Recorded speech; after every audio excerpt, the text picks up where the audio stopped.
Nori mėgautis sveikais plaukais? Turėsi jais rūpintis taip pat tinkamai kaip ir savo oda.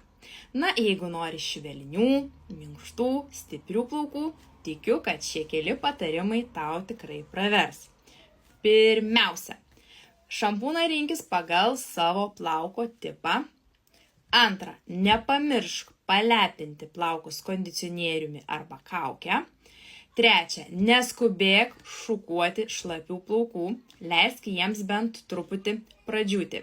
Ketvirta, jeigu ketini juos džiovinti, garbanoti, tiesinti ar kažką su jais daugiau daryti, būtinai per visą plauko ilgį padenk purškikliu su apsauga nuo saulės.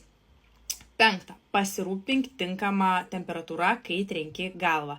Jokiu būdu nenaudok itin karšto vandenio, nes jis atveria plauką ir jį pažeidžia, o tada plaukai pradeda trupėti, skilinėti galiukai ir netgi tai iššaukia plaukų slinkimą.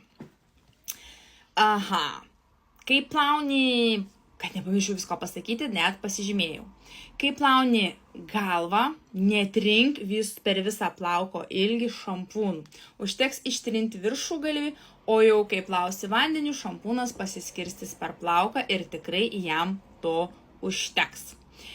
Būtina pakirpti plaukų galiukus. Patikėk manim, kartais net 3-4 cm pakirptų plaukų suteiks jiems visiškai naują ir atšviežintą išvaizdą. Na ir aštuntas, būtinai pasirūpink tinkamą mitybą, kad būtų ir baltymų, ir mineralų, ir visų vitaminų reikiamų gražiems tavo plaukams.